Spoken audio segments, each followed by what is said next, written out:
Utsman lahir dari keluarga bangsawan Quraisy. Hartanya banyak, pakaiannya indah, dan kehidupannya mudah. Tapi jauh di dalam dirinya, ia selalu merasa hampa.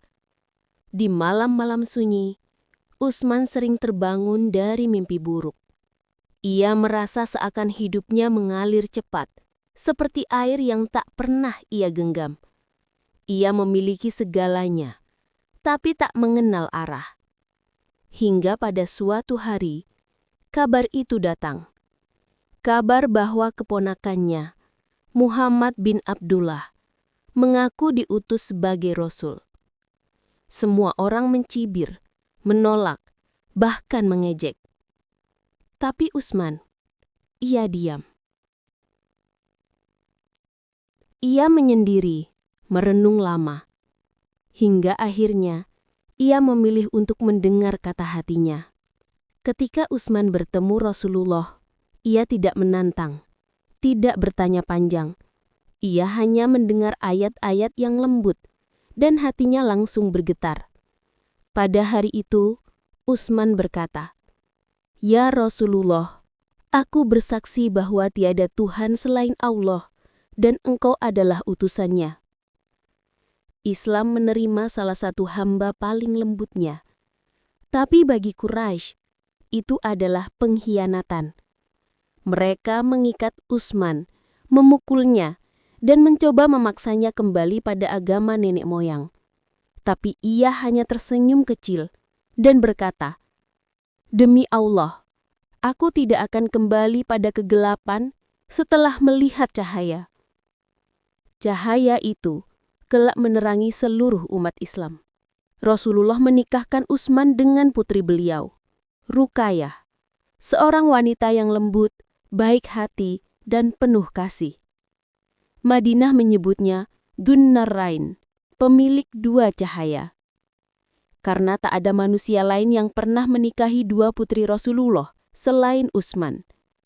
Ia mencintai Ruqayyah dengan sepenuh hatinya. Saat hijrah, ia membawa istrinya dalam perjalanan panjang dan melelahkan.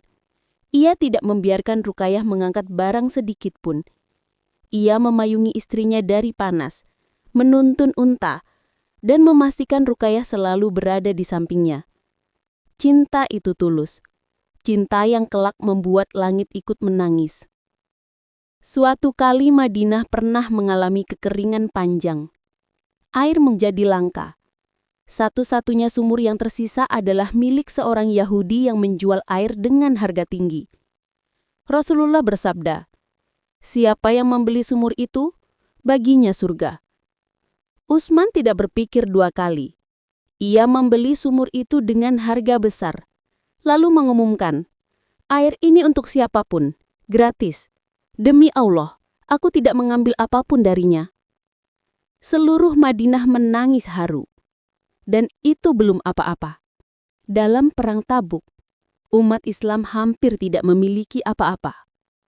Utsman berdiri dan memberikan 300 unta lengkap dengan peralatan, lalu menambahkannya lagi dan lagi. Sampai Rasulullah berkata, "Tidak ada yang membahayakan Utsman pada apapun yang ia lakukan setelah hari ini. Ini adalah hadiah dari langit untuk seorang dermawan sejati." Ketika Umar wafat, umat Islam memilih Utsman sebagai khalifah.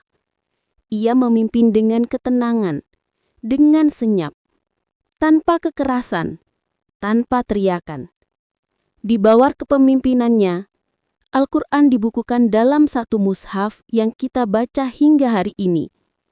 Itulah warisan terbesarnya untuk seluruh generasi. Di hari-hari terakhirnya, fitnah menyebar ke seluruh penjuru. Orang-orang yang tidak memahami lembutnya hati Utsman memaksa masuk ke rumahnya. Sementara itu, Utsman sedang membaca mushaf. Tetesan air matanya jatuh ke halaman pertama surah Al-Baqarah. Ia tidak mengizinkan para sahabat berperang membelanya. Ia berkata, "Aku tidak ingin setetes darah pun tertumpah karena diriku." Tak lama kemudian, beberapa orang melompat masuk dan menyerangnya. Mushaf terjatuh.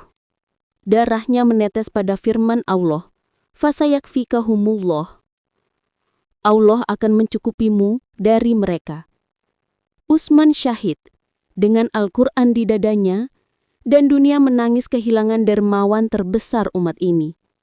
Beginilah kisah seorang lelaki yang tidak pernah menyakiti siapapun, namun memberi lebih dari yang pernah ia terima. Utsman bin Affan, pemilik dua cahaya, penjaga mushaf, dermawan yang pintu surganya terbuka sebelum ia meninggal. Dan setiap kali kita membaca Al-Quran hari ini, ada bagian dari Utsman yang hidup kembali di dalamnya.